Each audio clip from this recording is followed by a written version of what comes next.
மிகுந்த ஆனந்த சந்தோஷம் என் கர்த்தர் என்னோடு இருப்பதா.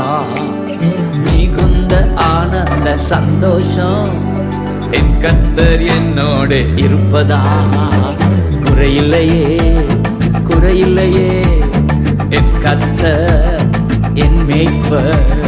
குறையில்லையே குறையில்லையே என் கர்த்தர் என் மேய்ப்பர். மிகுந்த ஆனந்த சந்தோஷம் என் கர்த்தர் என்னோடு இருப்பதா.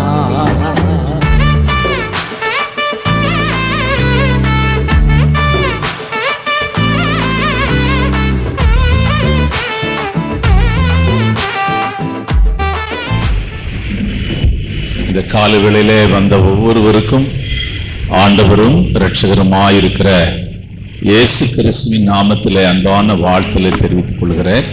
இந்த காலவேளை செய்தியின் தலைப்பு வெற்றி உள்ள சபை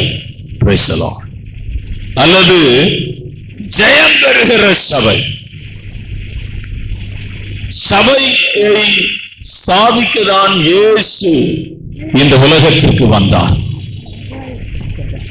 எதற்காய் சபையை அவர் ஸ்தாபிக்க வர வேண்டும் என்று நீங்கள் கேட்டால், அருமையான தேவனுடைய பிள்ளைகளே, சபைக்குள்ளே தேவன் ஆசீர்வாதங்களை தேவன் வைத்திருக்கிறார். சபைக்குள்ளே ஜீவனை தேவன் வைத்திருந்தால், முதல் சபை ஏதேனிலே கட்டப்பட்டது. அந்த சபைக்குள்ளே, அந்த ஏதேனுக்குள்ளே 4 நதிகளை கர்த்தர் வைத்திருந்தார். அங்கே பொன் விளையும், கோமேதக கற்கள் அந்த நதியிலே விளையும். அவர்கள் கர்த்தரை ஆராதிக்க வேண்டும், அவ்வளவுதான். அங்கே தேவன் வைத்திருக்கிற எல்லா ஆசீர்வாதங்களையும் அவர்கள் சுதந்திரித்துக் கொள்ளலாம், பெற்றுக் கொள்ளலாம். இவர்கள் முதல் சபையை பார்ப்பதற்கு தேவன் ஆதாமையும் ஏவாளையும் தேவன் வைத்திருந்தார். சபையின் போதகராக தேவனே இருந்தார். குளிர்ச்சியான வேளைகளிலே அவர்களோடு கூட வந்து தேவன் பேசுவார். அவர்களோடு கூட தேவன் உறவாடுவார். தேவன் அவர்களோடு கூட தன்னுடைய உறவை வைத்திருந்தார். அவர்களுடைய சாயல் எப்படிப்பட்டதா இருந்தது என்றால், தேவனுடைய சாயலாய் இருந்தது. அவர்கள் எப்படிப்பட்டவர்களா இருந்தார்கள் என்றால், பாவம் அறியாதவர்களா இருந்தார்கள். அவர்கள் எப்படிப்பட்டவர்களா இருந்தார்கள் என்றால், அந்த சாயலிலே மரணம் இல்லை, அந்த சாயலிலே துக்கம் இல்லை, அந்த சாயலிலே புலம்பல் இல்லை. ஆனால் அவர்களுக்கு கொடுத்த வேதம் என்னவென்றால், இதை நீ புசிக்க வேண்டும், இதை புசிக்க கூடாது. இதுதான் முதலாவது கொடுத்த வேதம், வேத புஸ்தகம் என்று கூட சொல்லலாம். ஆனால் தேவன் எதை செய்ய வேண்டாம் என்று சொன்னார்களோ அதை ஏவாளும் செய்தாள். ஏவாள் தன் புருஷனுக்கும் அதை கொடுத்து அவர்கள் பாவம் செய்தார்கள். பாவம் செய்ததுனால முதல் சபை அருமையான சத்துருவின் பிசாசினாலே பாழாக்கப்பட்டது. ஏன்னா அவன் தான் இதனுடைய காரண கர்த்தாவா இருக்கிறான். ஆகவே அவர்கள் ஏதேன் தோட்டத்தை விட்டு விரட்டப்பட்டார்கள். ஆண்டவர் மனுஷனை ரொம்ப நேசிக்கிறார். பைபிள் சொல்லுகிறது, தேவ தூதனுக்கு கை கொடாமல் மனுஷனுக்கு தேவன் கை கொடுத்தார் என்று எழுதப்பட்டிருக்கிறது. ஏன் மனுஷனை தேவன் அதிகமாய் நேசித்தார் என்றால், அருமையான எல்லாவற்றையும் ஆண்டவர் வார்த்தையினால் உண்டாக்கினார். மனுஷனை மாத்திரம் தன் கையினால் உண்டாக்கி தன்னுடைய ஜீவ சுவாசத்தை அவன் மேலே ஊதினபடினாலே மனுஷனை அவர் அதிகமாய் நேசித்தார். அவர் இரண்டாவது ஒரு சபையை ஸ்தாபிக்க விரும்பினார். அதை மோசேயை கொண்டு கட்டினார். அதுதான் வனாந்தரத்திலே நீங்கள் பார்க்கிற ஆசரிப்பு கூடாரம். அந்த ஆசரிப்பு கூடாரத்தினுடைய பிரமாணம் நியாய பிரமாணம். அதுதான் இரவும் பகலும் புசியாமல் மோசே மலையிலே போய் அந்த பிரமாணத்தை அவன் பெற்றுக்கொண்டான். ஆனால் அது அவர்களை முழு ஜெயத்துக்கு நேரே நடத்துகிற சபையாய் இல்லை, முழு ஆசீர்வாதங்களுக்கு நேராய் நடத்துகிற சபையாய் இல்லை. அவர்கள் தேவனை யாரும் பார்க்கவில்லை, தேவனை அவர்கள் தரிசிக்கவில்லை, தேவ சத்தத்தை அவர்களாலே கேட்க முடியவில்லை. ஏனென்றால் அவர்கள் ஆசரிப்பு கூடாரத்திற்கு வரலாமே தவிர அவர்கள் பிரகாரத்திலே தான் நிற்க வேண்டும். பரிசுத்த ஸ்தலத்திலே ஆசாரியன் தான் நிற்பான். மகா பரிசுத்த ஸ்தலத்திலே அருமையான தேவனுடைய பிள்ளைகளை வருஷத்துக்கு ஒரு முறைதான் பிரதான ஆசாரியன் போக முடியும். மூன்றாவது ஒரு ஆலயத்தை நீங்கள் வேதத்திலே பார்க்கலாம். சாலமோன் கட்டின தேவாலயம். அதுதான் இன்றைக்கு காசா பட்டணத்தில் இருக்கிறது. முஸ்லிம் அருமையான தேவனுடைய பிள்ளைகளை மசூதியாக இருக்கிறது. யூதர்கள் அதை எங்கள் ஆலயம், எங்கள் முப்பிதாக்கள் கட்டின ஆலயம், அது எங்களுக்கு சொந்தம் என்று இன்றைக்கு வரையிலும் போராடுகிறார்கள். அந்த காசாவின் யுத்தத்திற்கு ஒரு காரணம், யூதர்கள் யுத்தம் பண்ணுவதற்கு ஒரு காரணம், அந்த ஆலயத்தை கைப்பற்ற வேண்டும். ஆனால் தீர்க்க தரிசனம் இப்படி இருக்கிறதாம், ஆலயத்தை அவர்கள் கைப்பற்றுவார்கள் என்று. நீங்கள் காசா முழுவதும் அழிஞ்சு போயிட்டு அதெல்லாம் அங்க ஒன்றும் பழைக்க முடியாது. அருமையான அமெரிக்கா ஜனாதிபதி சொல்லிட்டாரு, நாங்க டூரிஸ்ட் சென்டரா மாற்ற போறோம், எல்லாம் வேற நாடுகளுக்கு போயிருங்கன்னு சொல்றாங்க. அந்த ஜனங்க படுகிற கஷ்டங்கள் பாடுகள் எல்லாம் நீங்கள் டிவியிலே பார்க்கிறீர்கள். அருமையான ஆண்டவருடைய பிள்ளைகளே, நான்காவது ஒரு ஆலயம் கட்டப்பட்டது. அது எங்கே? அதனுடைய அஸ்திவாரம் இயேசு கிறிஸ்து. அது எங்கே கட்டப்பட்டது என்றால் கல்வாரி சிலுவையின் மூலமாய் அது கட்டப்பட்டது. அது அவருடைய ரத்தத்திலே கட்டப்பட்டது, அவருடைய தியாகத்திலே கட்டப்பட்டது. 3.5 வருஷம் அருமையான ஊழியத்தின் மூலமாய் அதை கட்டி எழுப்பினார். இப்ப நல்ல புரிஞ்சிருக்கும் நினைக்கிறேன். ஏதேனிலே கட்டப்பட்ட ஆலயத்தை காட்டிலும் மோசே மூலமாய் கட்டப்பட்ட ஆசரிப்பு கூடாரத்தை பார்க்கிலும் சாலமோன் கட்டின தேவாலயத்தை காட்டிலும் இயேசு கிறிஸ்து கட்டி வருகிற ஆவிக்குரிய மாளிகையா இருக்கிற தேவனுடைய சபை ஜெயம் பெற்ற சபை. ஆமென். ஹல்லேலூயா. கிறிஸ்தவ அமைப்புகள் நிறைய பிரிவுகளாக கிடக்கிறது. ரோமன் கேத்தலிக் சபை, புராட்டஸ்டன்ட் சபை, எவ்வளோ சபை, சவுந்தரே சபை, சிஎஸ்ஐ சபை, ஐயோ ஏகப்பட்ட பிரிவா இருக்கிறது. எப்படிப்பட்ட பிரிவா இருந்தாலும் சபை எப்படிப்பட்டதாக இருக்க வேண்டும் என்றால், ஊழியம் எப்படிப்பட்டதாக இருக்க வேண்டும் என்றால் ஜெயம் பெறுகிறதாக இருக்க வேண்டும். நீங்க இந்த சபையெல்லாம் இந்தியாவில் 250 வருஷம் தான் ஆச்சு. 250 வருஷம் இந்த மிஷனரி வந்து அவரால் நிறைய ஒன்றும் ஊழியம் செய்ய முடியல. தோமா 1ஆம் நூற்றாண்டுல வந்தாரு, வந்து ஊழியம் எல்லாம் செய்தாரு. ஆனா பெரிய அளவுல செய்ய முடியல. ஒரு 4 சபை இருக்குதா சொல்றாங்க கேரளாவில், அவரு ஸ்தாபிச்ச சபை. அதை மார்த்தோமா சர்ச்சின்னு சொல்றாங்கன்னு சொன்னாங்க. தேவனுடைய பிள்ளைகளை பெரிய அளவுல, ஓரளவு பெரிய அளவுல அரசாங்கத்தை போய் தொட்டது இப்பதான். ஆமென்.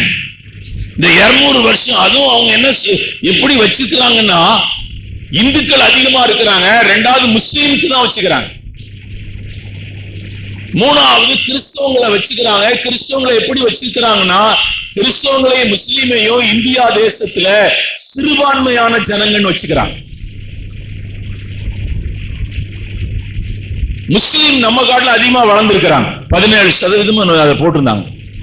நான் என்ன சொல்லுகிறேன், ஆண்டவர் சொல்றாரு, நீங்க திரளா இருந்ததுனால உங்களை தெரிந்து கொள்ளவில்லை, நீங்கள் கொஞ்சமா இருந்ததுனால உங்களை நான் தெரிந்து கொண்டேன். ஆண்டவர் உன்னை ஒரு ஜெயமுள்ள மனிதனாய் மாற்ற விரும்புகிறார். சபைக்குள்ளே நீ வரும்போது, சபைக்குள்ளே ஆராதனைக்குள்ளே நீ பிரவேசிக்கும் போது, சபையிலே வந்து கர்த்தரை ஆராதிக்கும் போது உன் இருதயத்தின் ஆழம் பலனுள்ளதாய் கர்த்தர் மாற்ற விரும்புகிறார். இயேசு சொன்னார், நான் உலகத்தை ஜெயித்தேன். வாசிக்கலாம் அந்த வசனத்தை, யோவான் எழுதின சுவிசேஷம் 16ஆம் அதிகாரம் 33ஆம் வசனம் என்று நினைக்கிறேன்.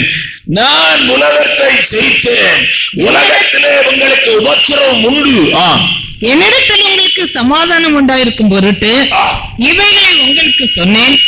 உலகத்தில் உங்களுக்கு உபத்திரவம் உண்டு, ஆனாலும் திடன் கொள்ளுங்கள், நான் உலகத்தை ஜெயித்தேன் என்றார். ஆதாம் தோத்து போயிட்டான், மோசே தோத்துட்டாயா.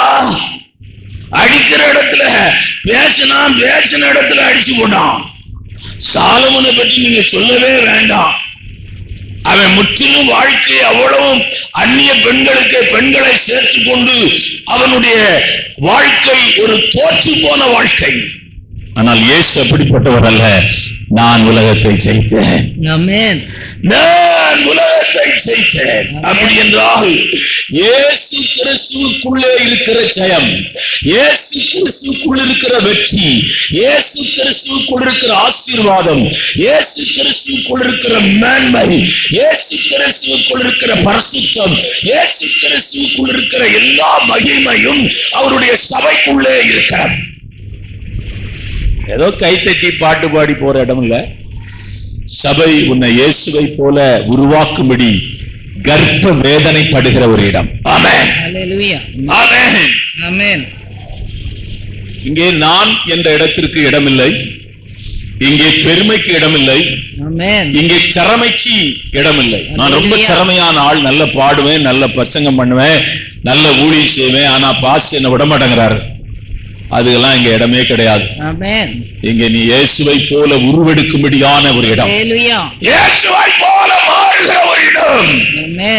ஆண்டவர் ஒன்னிடத்துல ரொம்ப பாடுறாங்க இந்த சிஸ்டர், இந்த பிரதர் ரொம்ப பிரசங்கம் பண்றாரு, இந்த பிரதர் ரொம்ப ஜெபம் பண்றாரு, பாஸ் விட மாட்டேங்கிறாரு.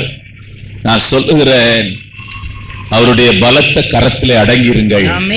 கர்த்தர் உங்களை உயர்த்தும்படியா இருந்தால் எந்த பாஸும் எந்த சபையும் உங்களை தடை பண்ண முடியாது. ஆண்டவர் உங்களை உயர்த்த வேண்டும் என்ற திட்டம் வைத்திருந்தால், ஆண்டவர் உங்களை உயர்த்த வேண்டும் என்ற நோக்கம் வைத்திருந்தால், யாரும் உங்களை தடை பண்ணவோ, உங்களை நிறுத்தவோ, உங்களை முடக்கவோ முடியாது. அவர் திறக்கிற வாசலை ஒருவனாலும் அடைக்க முடியாது. அவர் அடைக்கிற வாசலை ஒருவனாலும் திறக்க முடியாது. ஞானிகளை வெட்கப்படுத்தும்படி வைத்தியங்களை தெரிந்து கொண்டார், பலமுள்ளவைகளை வெட்கப்படுத்தும்படி பலவீனமானவைகளை தெரிந்து கொண்டார், உள்ளவைகளை அவமாக்கும்படி இழிவானவைகளையும் அற்பமானவைகளையும் தெரிந்து கொண்டார். ஆண்டவர் அருமையான தேவனுடைய பிள்ளைகளை உன்னை ஜெயத்துக்கு நேராக நடத்துகிறார். சபையை அதற்கு தான் வைத்திருக்கிறார். வெளிப்படுத்தின புத்தகத்திலே நீங்கள் 7 சபைகளை பார்க்கலாம். 7 சபையும் ஆண்டவர் நேசிக்கிறார். ஏனென்றால் 7 சபையையும் ஆண்டவர் எப்படி அழைக்கிறார் என்றால் பொன் குத்துவிளக்கு என்று அழைக்கிறார். 7 சபையையும் அவர் எப்படி அழைக்கிறார் என்றால் நட்சத்திரம் என்று அழைக்கிறார். வானத்தின் நட்சத்திரங்களை தன் கையிலே ஏந்தி நிற்கிறதை பார்க்கலாம். அந்த நட்சத்திரம் 7 சபைகளாம். நீங்கள் வெளிப்படுத்தின புத்தகம் 1ஆம் அதிகாரம் 2ஆம் வசனம், வெளிப்படுத்தின புத்தகம் 11ஆம் அதிகாரம் 13-15 வாசிக்கலாம். விளக்குகளின் மத்தியிலே நிலையங்கி தரித்து மார்பருகே பொற்கச்சை கட்டியிருந்த மனுஷகுமாரனுக்கு ஒப்பானவரையும் கண்டேன். என் வலது கரத்தில் நீ கண்ட 7 நட்சத்திரங்களின் ரகசியத்தையும் 7 பொன் குத்துவிளக்குகளின் ரகசியத்தையும் எழுது. அந்த 7 நட்சத்திரங்களும் 7 சபையின் தூதர்களாம். நீ கண்ட 7 குத்துவிளக்குகளும் 7 சபைகளாம். அங்கே அவர் எப்படி உலாவுகிறார்? அந்த 7 குத்துவிளக்குகளின் மத்தியிலே நிலையங்கி தரித்து மார்பருகே பொற்கச்சை கட்டியிருந்த மனுஷகுமாரனுக்கு ஒப்பானவரையும் கண்டேன். மனுஷகுமாரனுக்கு ஒப்பானவர்களை கண்டேன். அவருடைய சிரசும் மயிரும் வெண் பஞ்சை போலவும் உறைந்து மழையை போலவும் வெண்மையாய் இருந்தது. அவருடைய கண்கள் அக்கினி ஜுவாலை போல் இருந்தது.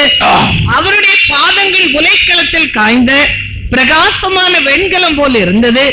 அவருடைய சத்தம் பெருவெள்ளத்து இரைச்சலை போல் இருந்தது. தமது வலது கரத்திலே 7 நட்சத்திரங்கள். இந்த 7 சபைகளையும் ஆண்டவர் அங்கே உலாவினார். அதை பொன்குத்துவிளக்கு என்று சொல்லுகிறார், அதை நட்சத்திரம் என்று சொல்லுகிறார். நோக்கம் என்ன? சபை ஜெயம் பெற்றால் தான் மகிமைக்குள்ளே போக முடியும். சபை ஜெயம் பெற்றால் தான் தேவனுடைய ராஜ்யத்தை சுதந்திரித்துக் கொள்ள முடியும். சபை ஜெயம் பெற்றால் தான் அருமையான இயேசுவின் வருகையிலே எடுத்துக் கொள்ள முடியும்.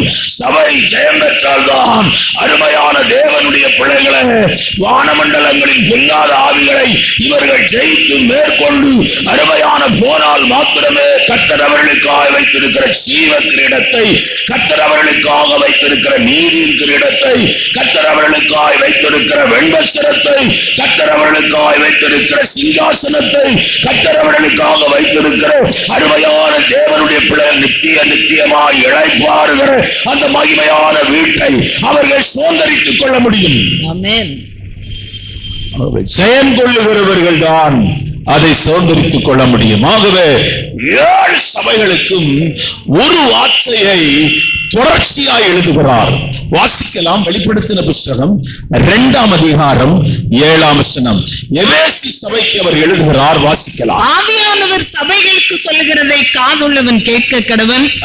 ஜெயம் கொள்ளுகிறவன் எவனோ, ஜெயம் கொள்ளுகிறவன் எவனோ அவனுக்கு தேவனுடைய பரதேசின் மத்தியில் இருக்கிற ஜீவ விருட்சத்தின் கனியை ஜெயம் கொள்ளுகிறவன் எவனோ.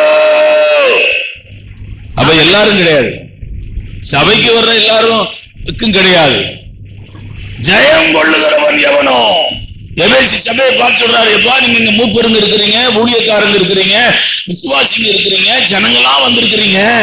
ஆனா நீங்க ஜீவ விருட்சத்தின் கனியை சுதந்திரித்துக் கொள்ள வேண்டும் என்றால் ஜெயம் பெறுகிறவர்கள் தான் பெற்றுக்கொள்ள முடியும். ஆமென். ஹல்லேலூயா. சிமிர்னா சபைக்கு எழுதுகிறார். அடுத்தது வெளிப்படுத்தின புஸ்தகம் 2ஆம் அதிகாரம் 7 சபையை பார்க்கலாம். 11ஆம் வசனம். ஆவியானவர் சபைகளுக்கு சொல்லுகிறதை காதுள்ளவன் கேட்க கடவன். ஜெயம் கொள்ளுகிறவன், ஜெயம் கொள்ளுகிறவன் 2ஆம் மரணத்தினால் சேதப்படுவதில்லை. 2ஆம் மரணத்தினாலே சேதப்படுவதில்லை. அப்படி என்றால் ஜெயம் பெறாதவன் எங்கே போவான்? அக்கினியும் கந்தகம் எரிகிற கடலுக்குள்ளே போவான். நீங்க ரட்சிப்பு ஜெயம் அல்ல, நீங்க அதை புரிஞ்சுக்கணும். ரட்சிக்கப்பட்டோம்னா அது ஒரு பெரிய ஜெயம்னா நீங்க எடுக்கக்கூடாது. ஜெயம் பெறுவதற்கு அது ஒரு பலனா இருக்கிறது. ஞானஸ்தானம் எடுத்துட்ட உடனே நீங்க உடனே எல்லாம் முடிஞ்சு போச்சுன்னு நினைச்சிடாதீங்க. அபிஷேகம் பெற்ற உடனே எல்லாம் முடிஞ்சு போச்சுன்னு தீர்க்க தரிசன வரமோ, சுகமாக்குகிற வரமோ, காஸ்பல் பிரசங்கிக்கிற வரமோ, இது எல்லாம் உங்கள் ஜெயத்திற்கு அடையாளம் அல்ல. ஆண்டவர் சொல்லுகிறார், என் நாமத்தினாலே தீர்க்க தரிசனம் உரைத்தோம், என் நாமத்தினாலே பிசாசுகளை துரத்தினோம், என் நாமத்தினாலே எல்லாம். அவர் சொல்றார், அக்கிரமக்காரர்களே என்னை விட்டு அகன்று போங்கள் சொல்றார். அடுத்த சபை வெளிப்படுத்தின புஸ்தகம் 2ஆம் அதிகாரம் 17ஆம் வசனம். பெர்கமு சபை. ஆவியானவர் சபைகளுக்கு சொல்லுகிறதை காதுள்ளவன் கேட்க கடவன். ஜெயம் கொள்ளுகிறவனுக்கு நான் மறைவான மன்னாவை புசிக்க கொடுத்து அவனுக்கு வெண்மையான குறிக்கல்லையும் அந்த கல்லின் மேல் எழுதப்பட்டதும் அதை பெறுகிறவனே அன்றி வேறொருவனும் அறியக்கூடாததுமாகிய புதிய நாமத்தையும் கொடுப்பேன் என்று எழுது. அடுத்த சபை வெளிப்படுத்தின புஸ்தகம் 3ஆம் அதிகாரம் 5ஆம் வசனம். சர்வே சபை. கொள்ளுகிறவன் எவனோ அவனுக்கு வெண் வஸ்திரம் தரிப்பிக்கப்படும். ஜீவ புஸ்தகத்திலிருந்து அவனுடைய நாமத்தை நான் கிறுக்கி போடாமல் என் பிதா முன்பாகவும் அவருடைய தூதர் முன்பாகவும் அவன் நாமத்தை அறிக்கையிடுவேன். வெளிப்படுத்தின புஸ்தகம் 3ஆம் அதிகாரம் 12ஆம் வசனம். பிலதெல்பியா சபை. ஜெயம் கொள்ளுகிறவன் எவனோ அவனை என் தேவனுடைய ஆலயத்திலே தூணாக்குவேன். அதினின்று அவன் ஒரு காலம் நீங்குவதில்லை. என் தேவனுடைய நாமத்தையும் என் தேவனால் பரலோகத்திலிருந்து இறங்கி வருகிற புதிய எருசலேம் ஆகிய என் தேவனுடைய நகரத்தின் நாமத்தையும் என் புதிய நாமத்தையும் அவன் மேல் எழுதுவேன். லவோதிக்கேயா சபை. வெளிப்படுத்தின புஸ்தகம் 3ஆம் அதிகாரம் 21ஆம் வசனம். நான் ஜெயம் கொண்டு என் பிதாவினுடைய சிங்காசனத்திலே அவரோட கூட உட்கார்ந்தது போல ஜெயம் கொள்ளுகிறவன் எவனோ அவனும் என்னுடைய சிங்காசனத்தில் என்னோட கூட உட்காரும்படிக்கு அருள் செய்வேன்.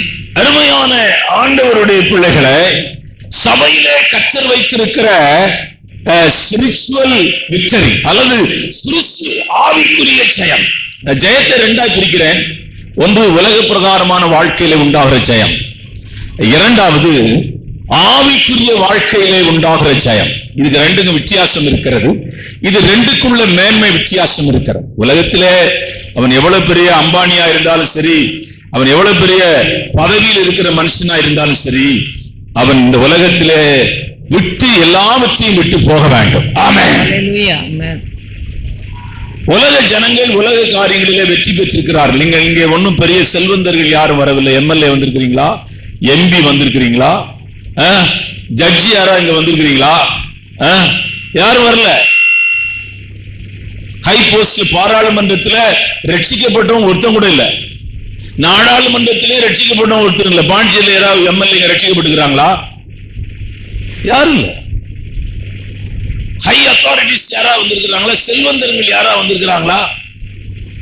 இப்ப ஜட்ஜி ஒருத்தர் பாருங்க, வீட்டுல பணம் எரியுது, இப்ப டிஸ்மிஸ் பண்ணிருப்பாங்கன்னு நினைக்கிறேன். பணம் எரியுது, கட்டு கட்டா குப்பையில கொண்டு கட்டுறாங்க பணத்தை. அப்ப அவனுக்கு எவ்வளவு பணம் இருந்திருக்கும் யோசிச்சு பாருங்க. நம்மகிட்ட அப்படி ஏதாவது இருக்குதா? பணம் ஏதாவது வச்சுக்கிறீங்களா? பாஸ்டர் போகும்போது உங்களை பார்த்துட்டு போகணும்னு இருக்கிறேன்.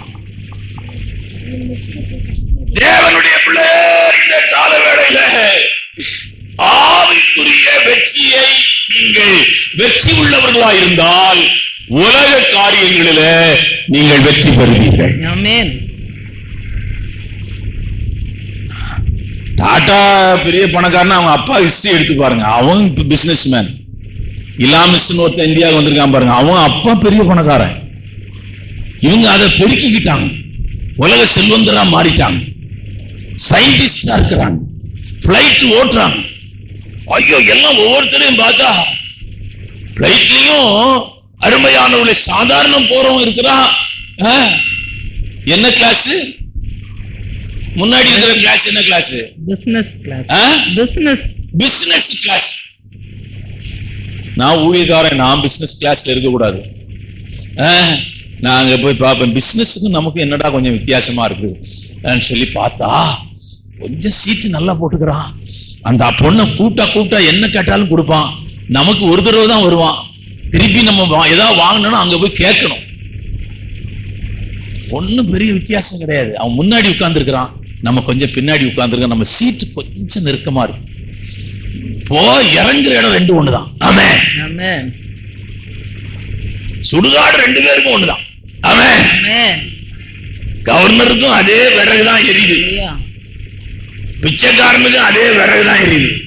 ஆனா அவன் என்ன பிசினஸ் கிளாஸ்ல பூமியில வாழ்ந்திருக்கிறான், இவன் சாதாரண கிளாஸ்ல வாழ்ந்திருக்கிறான். வேற ஒண்ணும் கிடையாது.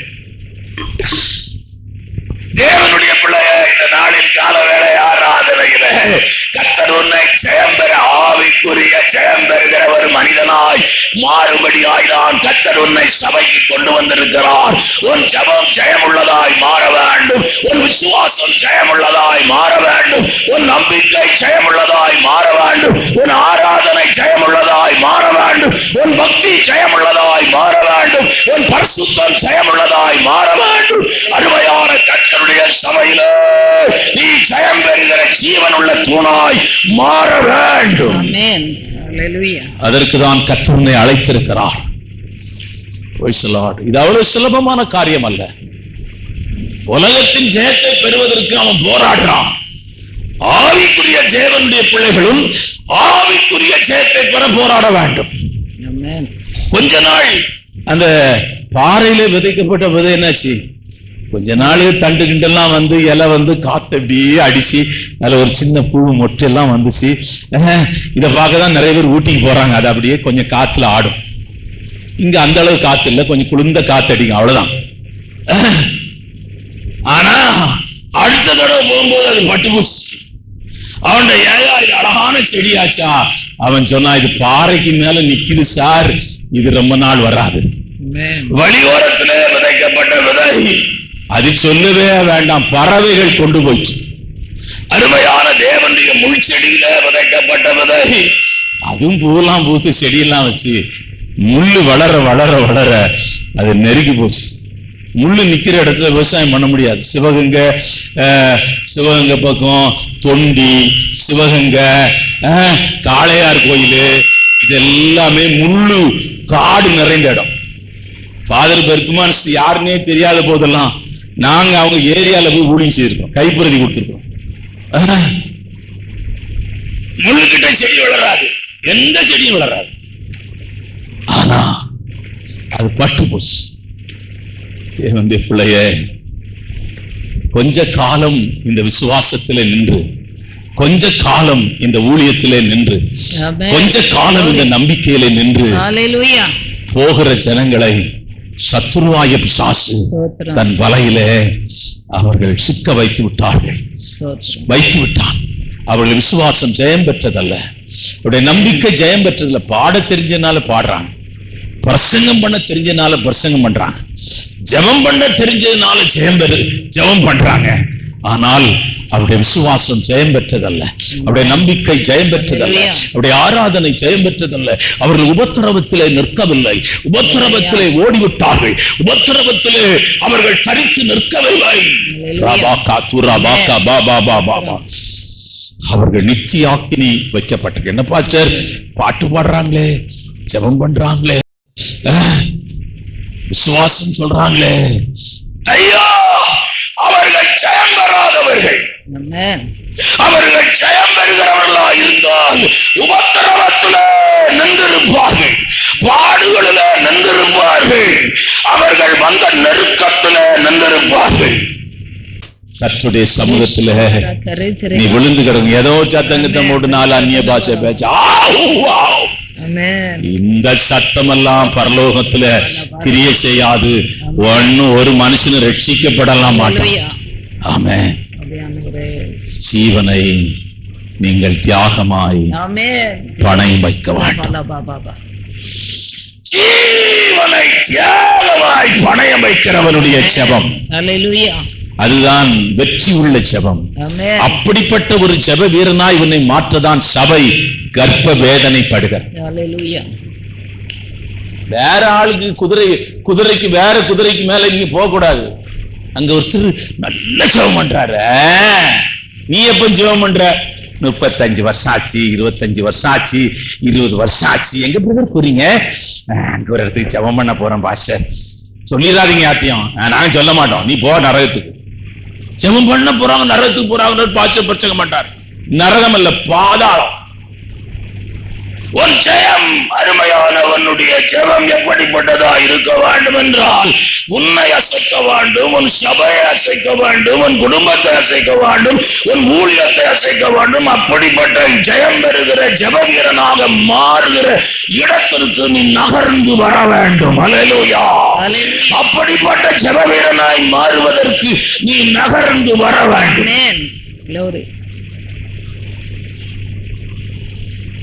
இந்த பாலுன்னு ஒருத்தர் மரக்காணத்தில் இருக்காரு, நமக்கு ரொம்ப க்ளோஸ் ஃப்ரெண்ட். அவர் இப்ப கூட சொன்னாராம், பாஸ் என்ன பார்க்கவே வரமாட்டேங்கிறார். ஒருத்தர் வந்து சொன்னார், வரேன் சொல்லுவாரு, வரமாட்டார் அவர் என்ன பார்க்க. அவர் ஊழியத்துல ஒரு சாட்சி நான் கேட்டேன். கிராமங்கள்ல இருந்தா அவர் சபைக்கு ஜனங்க போவாங்க. ஒரு நாள் அந்த கிராமத்துல திருவிழா நடந்திருக்கும் போது அவர் போயிருக்கிறார். அந்த சாமி ஆடுது, ரொம்ப விகரஸ்டா ஆடுது.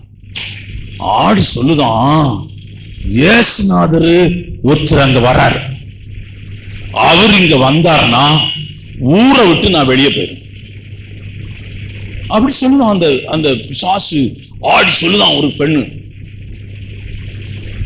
அந்த ஊர்ல கொஞ்சம் பேர் என்ன பண்ணிட்டாங்கன்னா, இப்ப நம்ம ஊருக்கு 2 சாமி இருக்கு, நல்லது தானே. ஒண்ணு இயேசுநாதர் இருக்கிறாரு, இவங்களும் இருக்க, 2 பேர் இருந்துட்டு போன ஒரு கூட்டம். இன்னொரு கூட்டம் என்ன பண்ணி இருக்குதுன்னா, இயேசுநாதரை தடுங்க, அந்த ஊரை விட்டு அவனை வெளியே போய் சொல்லுங்க, ஊருக்குள்ள வரக்கூடாதுன்னு ஒரு 10 வாலிபருங்க போறான். இன்னொருத்தர் என்ன சொல்றாங்கன்னா, இன்னும் மூணு குரூப்பா மாறிட்டான். இன்னொருத்தர் என்ன சொல்றாங்கன்னா, இந்த கடவுளை காட்டணும், அந்த சாமி பெரிய சாமியா இருக்கிறது, ஏன் இந்த சாமி அந்த சாமியை கண்டு பயப்படுது, அது உள்ள வரட்டும், அதுதான் நல்ல சாமி போல தெரியுது. அவரை வந்து எல்லாரும் பிடிச்சா, அவருக்கு ஒண்ணுமே புரியல. ஆனா ஏதோ ஒண்ணு நடக்குது. அவர் சொல்றாரு, நான் போயிடுறேன்பா, என்ன அடிக்க செய்யாதீங்க, நான் போயிடுறேன். மிச்சரும் இல்ல, நீ உள்ள வந்தாகணும், நீ பெரிய சாமி, எங்க ஊருக்குள்ள வரணும். ஒரு சிலருக்கெல்லாம் போட்டு இப்படி பெரிய கலட்டாய் போச்சு. அங்க இருந்து பெரிய சாமியை கும்பிட ஒரு கூட்டம் அவர் சபைக்கு வர ஆரம்பிச்சு. ஞாயிற்றுக்கிழமை பெரிய சாமியை பாக்குறேன் நடந்தது. தேவனுடைய பிள்ளை இந்த கால வேளையில உன் ஜெபம் பலன் உள்ளதாய் மாறட்டும், உன் விசுவாசம் பலன் உள்ளதாய் மாறட்டும், உன் நம்பிக்கை பலன் உள்ளதாய் மாறட்டும், உன் கிரியை பலன் உள்ளதாய் மாறட்டும், உன் ஆராதனை பலன் உள்ளதாய் மாறட்டும். எப்படி ஆராதிக்கணும் கர்த்தரை? ஆமென். ஹல்லேலூயா. ஸ்தோத்திரம் ஸ்தோத்திரம் ஸ்தோத்திரம் ஸ்தோத்திரம். உன் ஊழியம் பலன் உள்ளதாய் மாறட்டும். அப்படின்னா நீ ஜெயம் பெறுகிற இடத்துக்கு வரணும். உன்னை ஜெயம் பெறுகிற இடத்திற்கு எது கொண்டு வருகிறது அதை தான் பேச போகிறேன். நான் ஏன் சாட்சியெல்லாம் நீங்க சொல்லலைன்னா நீங்க கொஞ்சம் செய்தி பெருசு அருமையான. நீங்கள் முதலாவது ஜெயிக்க வேண்டிய மனிதன் யார் என்றால் பிசாசு. நீங்கள் வாசிக்கலாம் 1 யோவான் 3ஆம் அதிகாரம் 17ஆம் வசனம். வாலிபர்களே, 1 யோவானா 2 யோவானா தெரியல, வாலிபர்களே நீங்கள் பொல்லாங்கனை ஜெயித்ததனால் உங்களுக்கு எழுதுகிறேன். பிதாக்களே ஆதி முதல் இருக்கிறவரை நீங்கள் அறிந்திருக்கிறதுனால் உங்களுக்கு எழுதுகிறேன். வாலிபரே பொல்லாங்கனை நீங்கள் ஜெயித்ததனால் உங்களுக்கு எழுதுகிறேன். நீங்கள் முதலாவது நீங்கள் போராட்ட களம் ஜெயம் பெறுவதற்கு முன்பதாக நீங்கள் சந்திக்க வேண்டிய போராட்ட களம் சத்ருவாகிய பிசாசு. அதுதான் முதல் மனிதனுக்கு அவன் தோல்வியை உண்டு பண்ணிவிட்டான். இரண்டாவது மனிதனை பூரண ஜெயத்துக்கு நேராக நடத்தாமல் மோசேயை கானானுக்குள்ளே போகாமல் தடை பண்ணிவிட்டான். ஆனால் இயேசுவை அவன் ஒன்றும் செய்ய முடியவில்லை. ஆகவேதான் இயேசு சொன்னார், நான் உலகத்தை ஜெயித்தேன். 1 பேதுருவின் புத்தகம் 4ஆம் அதிகாரம் 9ஆம் வசனத்தை வாசிக்கலாம். பிசாசுக்கு எதிர்த்து நில்லுங்கள், அப்பொழுது அவர் உங்களை இருந்து 5:8 தெளிந்த புத்தியுள்ளவர்களாய் இருங்கள், விழித்திருங்கள். ஏனெனில் உங்கள் எதிராளியாகி பிசாசானவன் கெட்சக்கிற சிங்கம் போல் எவனை விழுங்கலாமோ என்று வகை தேடி சுற்றி திரிகிறான். அவன் அப்படியே சுத்திட்டே வருவான். பிசாசு உங்களை சுத்தி வருவான். ஆமென்.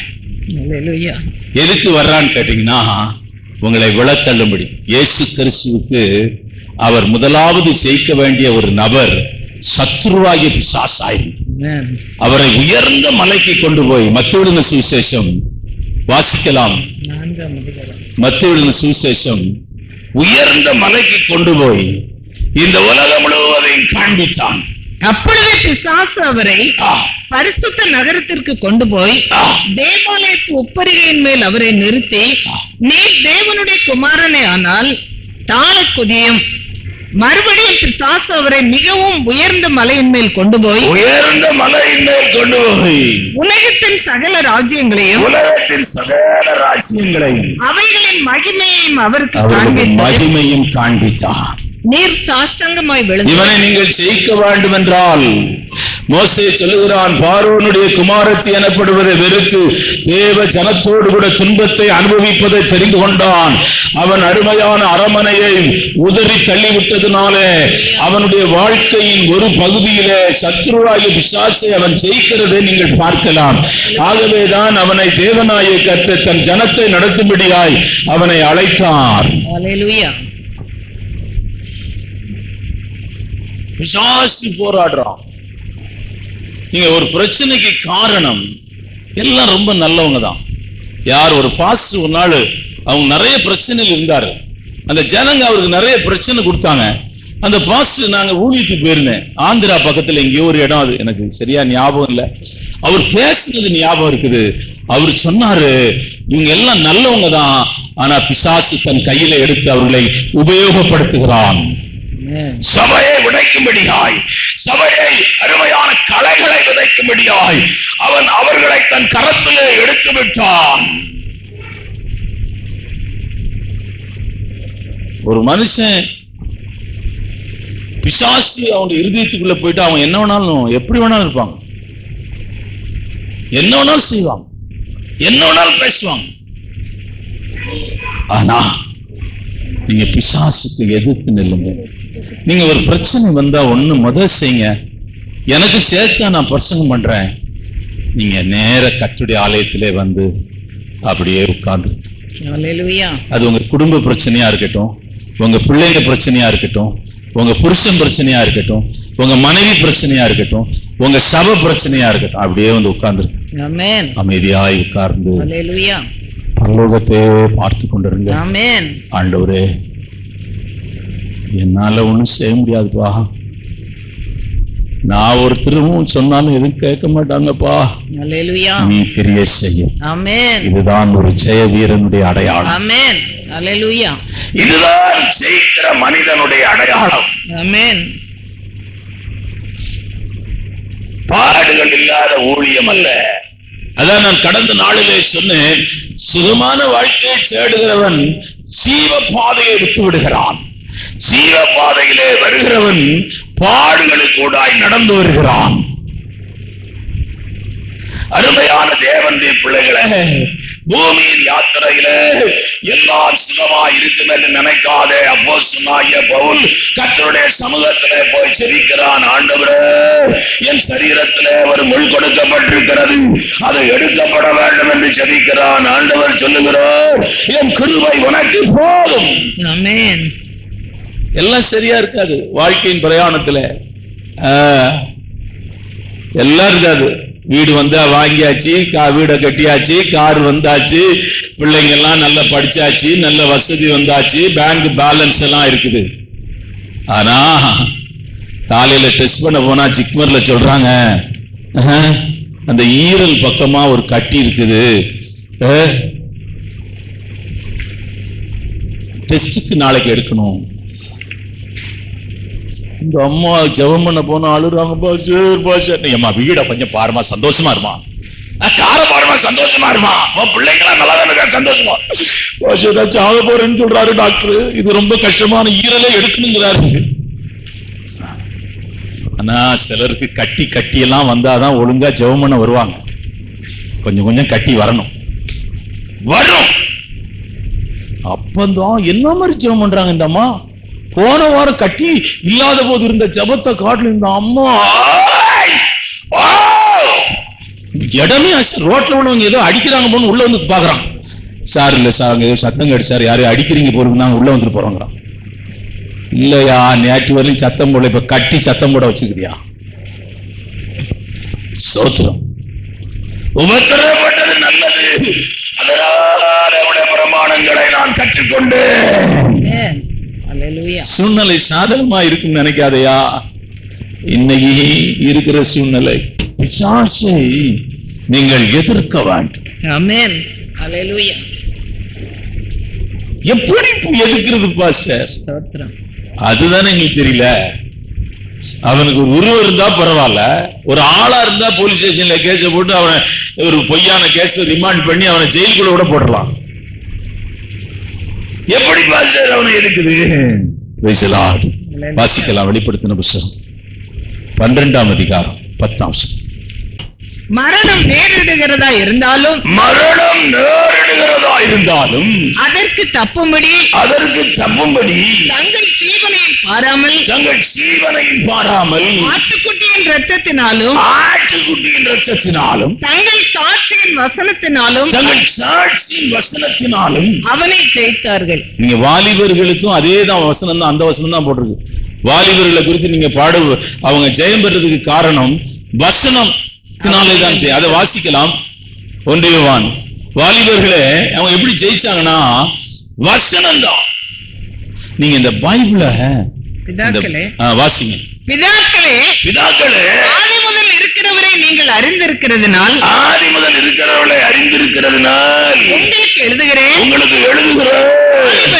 வாலிபரே, பொல்லாங்கனை நீங்கள் ஜெயித்ததினால் உங்களுக்கு எழுதுகிறேன். வசனம் 1 யோவான் 2:13. அதாவது வசனம் போட்டிருக்கு. அவங்க கர்த்தருடைய வசனத்தை, வாலிபரே நீங்கள் பலவான்களே, 14வது வசனம். வாலிபரே, நீங்கள் பலவான்களா இருக்கிறதுனாலும் தேவ வசனம் உங்களில் நிலைத்திருக்கிறதுனாலும், தேவ வசனம் உங்களுக்கு பிசாசு பயப்படுகிற உங்க தோற்றத்தெல்லாம் கண்டு பயப்பட மாட்டாயா? அல்லேலூயா. பக்கடா மீசையெல்லாம் வச்சிருந்து ஒண்ணும் பயப்பட மாட்டான். உங்களுக்குள்ளே தேவ வசனம் நிலைத்திருந்தால் ஆமென், பிசாசு உங்களை கண்டு பயப்படுவான். அல்லேலூயா. ரத்தம் செழிக்கப்பட்ட வீட்டிலே சங்கார தூதன் போகவில்லை. ஆமென்.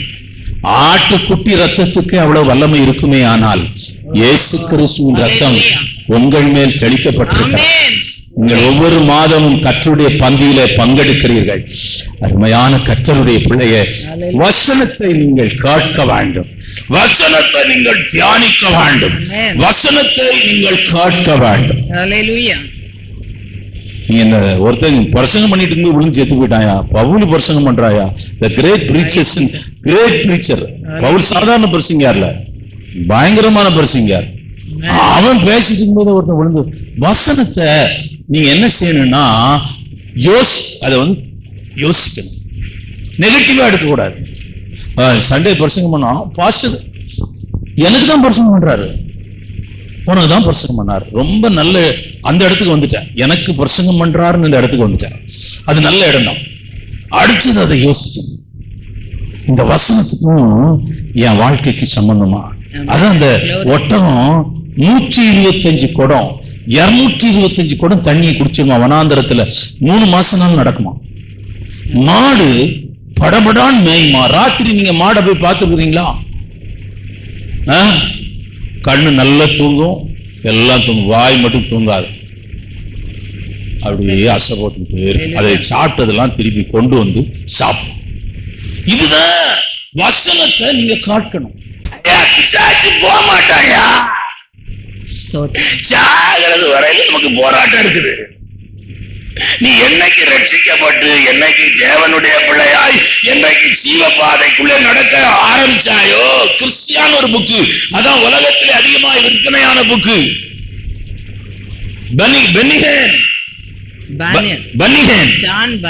ஜான் பனியன் என்ற அருமையான எழுதின புஸ்தகம், ரொம்ப நல்ல புஸ்தகம். அந்த மதன பைபிள் எல்லாம் எனக்கு படிக்கிறதுக்கு முன்னாடி அந்த புக்கு தான் எனக்கு ரொம்ப டச்சிங்கா இருந்துச்சு. அவன் அங்க போய் சிக்கிடுவான். உலகத்துல ரொம்ப விற்பனையான புத்தகம் அதான், ஸ்பிரிச்சுவல் புக்ஸ்ல அதான் அதிகமா விற்பனை ஆயிருக்கிறான். பழைய புக்கு ரொம்ப பெருசா இருக்கு, இப்ப சின்னது ஒண்ணு வாங்கி வச்சிருக்கிறேன். அந்த காலத்துல நம்ம படிச்சுதான் ரட்சிக்கப்பட்டோம், நான் வாங்கி வச்சிருக்கிறேன். தேவனுடைய பிள்ளைய அவன் போகாத இடத்துக்கு போயிடுவான். போராட்டம் இருக்கிட்டே இருக்கு. நீங்க வயசான ஆட்களுக்கு பிரச்சனை போராட்டம் என்ன தெரியுமா? பதவி, குளோரி, இந்த ரெண்டையும் விரும்புவாங்க. அதுக்கு என்ன வேணாலும் செய்வாங்க. எம்எல்ஏ பதவி எவனாவது இடைஞ்சலாம் வந்தா தலை போயிடும். பதவிக்கும் புகழுக்கும் தான் ரொம்ப எதிர்படுவான். சின்ன பிள்ளைங்க சாக்லேட் அவங்களுக்கு தேவை, அந்த வயசுல அவங்களுக்கு தேவை. 2 ஐஸ்கிரீம் வாங்கி கையில கொடுத்தனா, எங்க மம்மி போல யாருமே இல்லை, தாத்தா ரொம்ப மோசம் இந்த 2 ஐஸ்கிரீம்ல. வாலிப பசங்களுக்கு நெட், இன்னைக்கு பார்த்தோட நெட் வாங்கி கொடுத்தா போதும். காஸ்ட்லி செல்லாம் இருக்கு, 1 லட்சம் ரூபாய்க்கெல்லாம் செல் இருக்கு. அதை ஒண்ணு வாங்கி கொடுத்தா உலகமே அதுலதான் அவன் மூழ்கி கிடக்குறான். திருமணம் ஆயிட்டா அவனுடைய ஆசை வேற மாதிரி. பல வயசுல பல விதமான போராட்டம் இருக்குது. ஆனா எல்லா போராட்டத்தையும் நீ ஜெயிக்கணும்னா வசனத்தை உனக்குள்ள வேணும். வசனம் இல்லாம நீ ஜெயிக்க முடியாது. வண்டியில போகும்போதும் நான் வசனத்தை தியானம் பண்ணிட்டே போவேன். ஒருத்தர் சொல்றாரு, ஒரு போலீஸ்காரர், ரிட்டையர்ட் ஆனவர், அவர் சர்வீஸ் எனக்கு தெரியும். அவர் சொல்றாரு, சார் உங்களை நான் பார்ப்பேன் சார், தலையை எப்படியே கவர்ந்துக்கிட்டே தான் நடப்பீங்க, ஏன் சார் அப்படி தலையை கீழே தொங்க போட்டுட்டே நடக்கிறீங்க? நான் அவங்களுக்கு வேற காரணம் சொன்னேன். அந்த நடக்கும் போதுதான் நான் 1 மணி நேரம் செய்தி எடுத்துக்குவேன். இங்க நான் பேசுற செய்தி எல்லாம் தலையை கவர்ந்து போட்டுக்கிட்டே பேசிக்கிட்டே போவேன். செய்தி வந்துகிட்டே இருக்கும், அப்படியே ஓடி வந்து நோட்டை எடுத்து எழுதிக்கிட்டே இருப்பேன். தேவனுடைய பிள்ளைய இந்த நாளில் கால வேளை ஆராதனையில அவருடைய ரத்தத்தினால நீ கழுவப்பட்டிருக்க வேண்டும், வசனத்துல நீ நிரம்பி இருக்க வேண்டும். அப்படி நீ இருக்கிற ஒரு தேவனுடைய பிள்ளையா இருந்தால் நான் உலகத்தை ஜெயித்தேன் என்ற இடத்துக்கு நீ வருவாய். நல்ல போராட்டத்தை போராடின, ஓட்டத்தை முடித்த, விசுவாசத்தை காத்துக்கொண்ட, இது முதல் நீதியின் கிரீடம் எனக்காக வைக்கப்பட்டிருக்க. ஜெயமுள்ள ஒரு கிறிஸ்தவ ஜீவியம். சங்கீதம் 107:20 வாசிக்கலாம். ஒண்ணு மட்டும் வாசிக்கலாம், அடுத்த பகுதிக்குள்ளே கொண்டு போயிருக்கிறார். அவர் தன் தமது வசனத்தை அனுப்பி அவர்களை குணமாக்கி அவர்களை அழிவுக்கு தப்புவிக்கிறார். நீங்க வசனம், நீங்க பைபிளை சிலர் நெஞ்சில வச்சிருப்பாங்க, சிலர் பெரிய சிலுவையை பிடிச்சிட்டு ராத்திரி தூக்குவாங்க, ஆண்டவரே கெட்ட சொப்பனம் வரக்கூடாது, நெஞ்சில பைபிள் வச்சிருவாங்க. தலைவாணின்னு சொல்லுவாங்க, இங்க என்ன சொல்லுவாங்களோ தெரியல, அதுக்கு கீழே பைபிள் வச்சிருப்பாங்க. பிசாசு வந்து இருட்டா இருக்குது, கழுத்தை பிடிக்கிற மாதிரி இருக்கு. நிறைய பேருக்கு ராத்திரி கழுத்தை பிடிக்கிற மாதிரி இருக்கு, கெட்ட சொப்பனமா வரும். ராத்திரி உட்கார்ந்து எழும்பி இருந்து அழுதுட்டு இருப்பாங்க, அப்புறம் படுத்து விடுவாங்க. நான் நைட்ல கேட்பேன், ஏமா நீ ஏன் நைட்ல அழுத? நானும் அழுதைய, நானும் எழும்பலையே. எதையோ பார்த்து அழுகிறாங்க, திரும்பி படுத்துக்கிறாங்க. ஐயா, நம்ம ஆளுங்க பல தரப்பட்ட ஆட்கள் இருக்கிறாங்க. ராத்திரி எழும்பி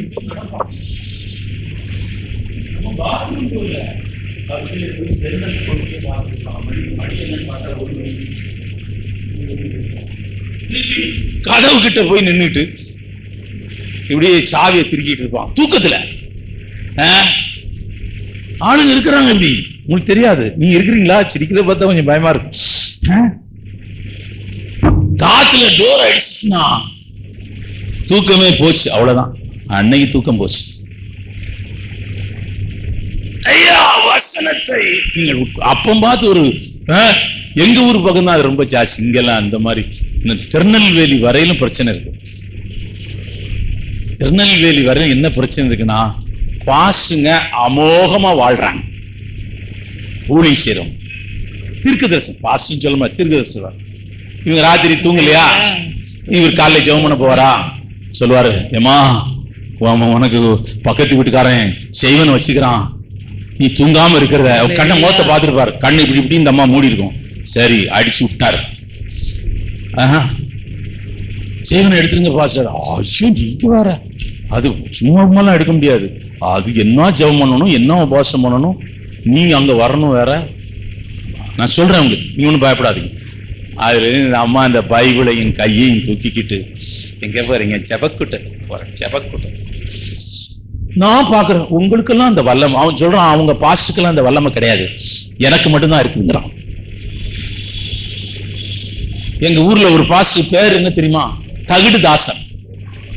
நான் அவரை பார்த்துருக்கேன், ஜிப்பா வேசிங் கீச்சிங் போட்டு, ஜிப்பா எல்லாம் போட்டு போனா எப்படி இருக்கும், வீச கீச்செல்லாம் போட்டு ஜிப்பா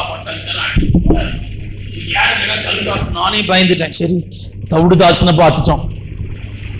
ஃபுல் ஏமா, அதுல ஏமாத்துறவங்க எவ்வளவு கிறிஸ்தவங்க நீங்க நினைக்கிறீங்க? நிறைய கிறிஸ்தவங்க வியாதி வந்தா செய்வன, காய்ச்சல் வந்தா செய்வன, கடன் பிரச்சனை வந்தா செய்வன, பிசாசு வந்துட்டு வா 3 வாரம் உபவாசம் பண்ணவா. ஆனா இதுங்களை இப்படி சொன்னாதான் வருவாங்க, அது வேற இருக்கு. நல்ல நல்ல காரியம் தான். நம்ம வசனத்தை சொன்னா இதுன்னு கேட்க மாட்டாங்க.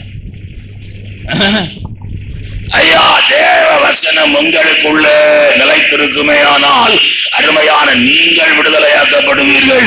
கட்டப்பட்டவர்களை விடுதலையாக்குகிற ஒரு மனுஷனாய் மாறி விடுவீர்கள். அருமையான ஜெயத்தை சுதந்திரித்துக் கொள்ளுகிற இடத்துல நீங்கள் நிற்கிறீர்கள். ஜெயத்தை உங்களை தேடி வந்தானா நீங்க என்ன சொல்லுவீங்க? ஆபத்து காலத்துல என்னை நோக்கி கூப்பிடு, நீ அறியாததும் எட்டாததுமான பெரிய காரியத்தை செய்ய. சபைக்கு வாங்க, ஜெபம் பண்ணுவோம், கர்த்தர் ஜெயம் தருவார், இப்படி சொல்லுவீங்க. இந்த ரூட்டை விட்டு எவனாவது ஒரு இன்ச்சு மாறி போனான்னு வச்சுங்க, அவன் வசனத்தை விட்டே போறான். அவன் வசனம் அவனுக்கு தெரியாது, வசனம் தெரியாது. ஐயா, இந்த வார்த்தை வானமும் பூமியும் மாறி போனால் இதுல எழுதப்பட்டிருக்கிற வார்த்தை ஒன்றும் மாறவே மாறாது. இது ஜீவன் உள்ள வசனம், இது வல்லமை உள்ள வசனம். அருமையான 1000 வருஷமாய் உங்கள் கையிலே மொழிபெயர்க்கப்பட்ட வசனம். எத்தனை புத்தகங்களை நீங்கள் படித்தாலும், அது மெடிசனா இருக்கட்டும், அது அருமையான சரித்திரமா இருக்கட்டும், அது ஹிஸ்டரி ஜாகிரபியா இருக்கட்டும், எல்லாம் புத்தகம் மாறிடும், எல்லாம் மாறிடும். மெடிசன்ஸ், நீங்க மெடிசன் படிச்ச 10 வருஷத்துக்கு முன்னாடி படிச்ச மெடிசன்ஸ் புக்கு நோ யூஸ். இப்ப இருக்கிற மெடிசன்ஸ் வேற, 10 வருஷத்துக்கு முன்னாடி இருக்கிற டேப்லெட் வேற, 10 வருஷத்துக்கு இருக்கிற டேப்லெட் வேற, 10 வருஷத்துக்கு முன்னாடி இருக்கிற ஊசி வேற, இப்ப இருக்கிற ஊசி வேற. இப்ப ஆஸ்பத்திரிக்கு போறது பயப்பட வேண்டாம். பிளட் எடுக்கணும், அப்படி கையை கொடுத்தா ஒரு கட்டு கட்டுறான், எடுத்துறான். அந்த காலத்துல வடசேரியில ஒரு டாக்டர் இருந்தார், வின்சென்ட். பெரிய பணக்காரராரு போயிட்டாரு. எங்க வீட்டுக்கு கூட்டு போவாங்க. வீட்டுல இருந்து எனக்கு கண்ணுல இருந்து சொட்டு சொட்டு சொட்டா தண்ணி வடி அழாமல. ஏன்னா வெந்நி கொதிக்கும், அதுல ஊசி போட்டிருப்பாங்க. அது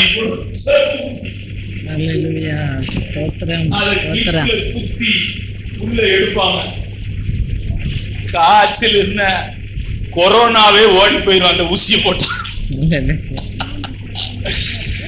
அப்படி அழுவேனா. எங்க குத்தலாம்? தம்பி ஒரு சாக்லேட் கொடுத்துருவார் அவரு. சாக்லேட் எனக்கு வேண்டாம், ஊசி போடாம விட்டா போதும். இந்த இடுப்பு பக்கம் எப்படியும் 1/2 இன்ச்சு உள்ள போகும். அது ஐயோ, அத போய் தடவை சொல்லுவாருங்க பாருங்க, பஞ்சியை கொடுத்து போட்டு தடவி தடவி. இப்ப அப்படியா இருக்குது? வயிறு ஃபுல்லா ஊசியா தான் இருக்கு. டெய்லி எனக்கு ஒரு ஊசி போடணும் வயிற்றுல. இந்த அம்மா வந்து குத்தும், அம்மா ஒரே குத்தா குத்திருமா. தேவனுடைய பிள்ளைகளை எல்லாம் மாறி போச்சு. ஆனா இந்த புத்தகம் மாறலையா? இது டிரான்ஸ்லேட் பண்ண முடியாது. அத 2000 வருஷமா ஒரு புக் டிரான்ஸ்லேட் பண்ணாம இருக்குன்னா யோசிச்சு பாருங்க. 2000 years ஹீப்ரூல இருந்து முதலாவது மார்ட்டின் லூத்தர் தான் ஜெர்மன்ல டிரான்ஸ்லேட் பண்ணார். இங்க வந்து முதல் பைபிள், தமிழ் பைபிள் தான் தரங்கம்பாடியில ஸ்டீவன் பால், 25 வயசு வாலிபன், அவர் தான் இந்த புக்கை டிரான்ஸ்லேட் பண்ணார். யோசிச்சு பாருங்க, இது மாறவே மாறாது. இதுல இருக்கிற வார்த்தை மாறாது, இதுல இருக்கிற வசனம் மாறாது. புது மொழிபெயர்ப்புன்னு ரோமன் காத்தலிக்காரங்க எழுதி வச்சுக்கிறாங்க ஒரு புக்கு. அதை படிக்கணும், பாரதியாரை கூட்டி தான் படிக்கணும். அதெல்லாம் செந்தமிழ்ல இருக்கும், இது நடை தமிழ்ல இருக்கு. நிறைய டிரான்ஸ்லேஷன் இருக்கு. செந்தமிழ் செந்தமிழுக்கு நான் எங்க போக? எந்த பைபிள் காலேஜ்லயும் அந்த பைபிளை வச்சு டீச் பண்ண முடியாது. இல்லைன்னா திருவள்ளுவரை கூட்டம் கற்க கச்சடர கற்றவை கற்றபின் நிற்காதற்கு தக. இதை நான் எங்க போய் பிரசங்கம் பண்ணா யாரு கேட்பா? இங்க யாருக்கா தெரியுமா நான் சொல்ற வார்த்தை? தெரியவே தெரியாது. இந்த பைபிள் படிக்காதவங்களுக்கும் தெரியுயா, சொன்னா போதியா, அதை புரிஞ்சுக்கிடுவாங்க. நான் இப்ப திருக்குறள் சொன்னா உங்களுக்கு புரியுமா? 2000 வருஷமா இந்த புத்தகம் வேறதான் பிரிண்ட் பண்ணி இருக்கிறாங்களே தவிர இதனுடைய அர்த்தங்களும் இதனுடைய வார்த்தைகளும் மாறவில்லை. இது அதிசயமான புத்தகம். இயேசுவின் ரத்தம், நீங்க ஆண்டுடைய ரத்தம் ரொம்ப வல்லமையானது. ஆட்டுக்குட்டியின் ரத்தம் தான் தேவனோடு கூட மோசே கட்டின ஆலயத்திலே பலிபீடத்திலே ஆடு பலியிடப்பட்டது. ஒருத்தர் ஸ்காலர் சொல்றாரு, 200 கிலோமீட்டருக்கு ரத்தம் போமா. ஏன்னா லட்சக்கணக்கான ஜனங்களை ஆடு பண்ணிடுறாங்க, வாய்க்காலே வெட்டி விட்டுருப்பாங்க பிளட் போறது.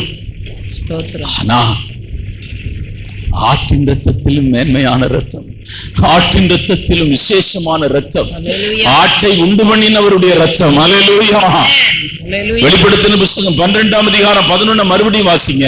வசனத்தினாலும் மரணம் நேரிடுகிறதா இருந்தாலும் அதற்கு தப்பும்படி தங்கள் ஜீவனை பாராமல் ஆட்டுக்குட்டியின் ரத்தத்தினாலும் தங்கள் சாட்சியின் வசனத்தினாலும் அவனை ஜெயித்தார்கள்.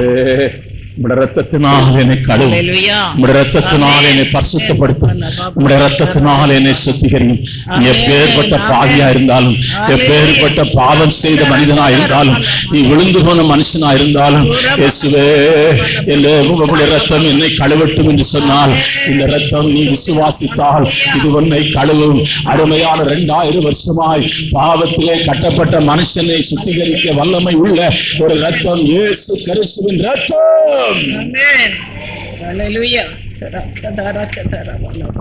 நீ கழுவப்பட்டிருக்கிற, உனக்குள்ள தேவ வசனம் இருக்குது. எந்த பிசாசியா உன்கிட்ட வரும் நீ நினைக்கிற? யார் வருவாங்க நீ நினைக்கிற? வசனத்தை நீ நம்பு. ஆமென். வசனத்தை விசுவாசி. கர்த்தர் மேய்ப்பராய் இருக்கிறார், நான் தாழ்ச்சி அடையேன், அவர் என்னை புல்லுள்ள இடங்களில் மேய்த்து அவர் தண்ணீர் அண்டையிலே நடத்துகிறார் என்றெல்லாம் வசனத்தை அப்படியே சொல்லிட்டே இரு. அவன் நீர்க்கால்களின் ஓரமாய் நடப்பட்டு தன் காலத்திலே தன் கனியை தந்து இலை உதிராதிருக்கிற மரத்தை போல இருப்பான், அவன் செய்வதெல்லாம் வாய்க்கும். ஆமென். வசனத்தை சொல்லு. ஹல்லேலூயா. பாஸ்டர் பாஸ்டர் பாஸ்டர் பயமா இருக்கு பாஸ்டர், நீ சொல்லு. 1000-10,000 பேர் என் பக்கத்தில் விழுந்தாலும் நான் பயப்பட மாட்டேன். ஓ, கர்த்தருடைய தூதன் எனக்கு காவலா இருக்கிறார். பைபிள் சொல்லுகிறது, வசனம், நான் வசனத்தை வைத்திருக்கிறேன். ஹல்லேலூயா. வெட்டி போடுவோம், குத்தி போடுவோம் அப்படிலாம் நிறைய பேர் மிரட்டுவாங்க. ஒன்னும் உன்னை வெட்டவும் முடியாது, குத்தவும் முடியாது, உன் கிட்டே வர முடியாது. ஏன்னா உனக்குள்ள வசனம் இருக்குது. நீ இயேசுவின் இரத்தத்தினாலே கழுவப்பட்டிருக்கிறாய். ஹல்லேலூயா. ஜெயம் பெறுகிறவன் எல்லாவற்றையும் சுதந்திரித்துக் கொள்வான். இந்த சபையை பற்றி நான் ஒரு சின்ன வசனத்தை, நான் உங்களுக்கு ஒரு காரியத்தை, இது அவ்வளவு மேன்மையான சபை கிடையாது. என்ன சபையை பற்றி பேசினேன்? என்ன சபையை பற்றி பேசினேன் செய்தி வசனத்துல? தீத்ரா சபை. தீத்ரா சபை அவ்வளவு மேன்மையான சபை கிடையாது. அவங்க இயேசுவின் உபதேசத்திலே விழுந்து போனாங்க.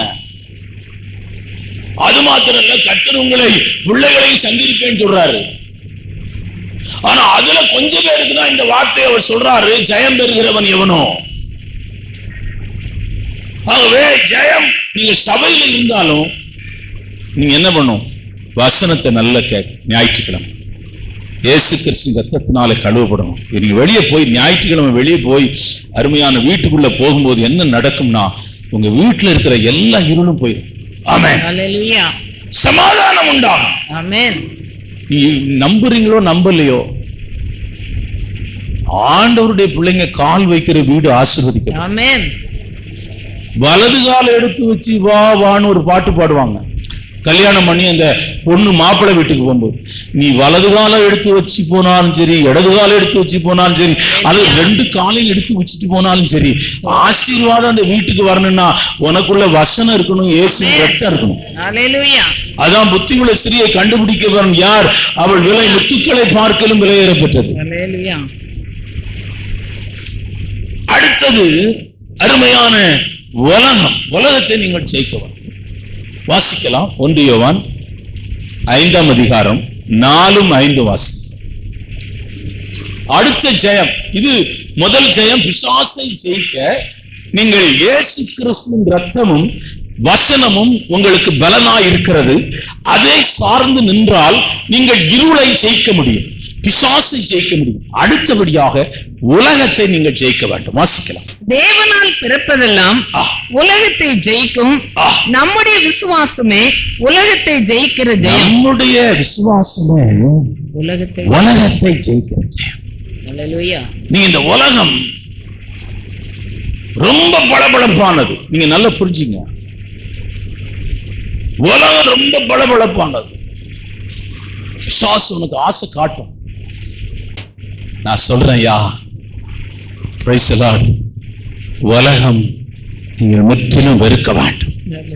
உலகத்தின் மேன்மைகளை வெறுக்க வேண்டும். உலகத்தின் காரியங்களை வெறுக்க வேண்டும். ஒண்ணும் கிடையாதுயா, ஒண்ணும் கிடையாது.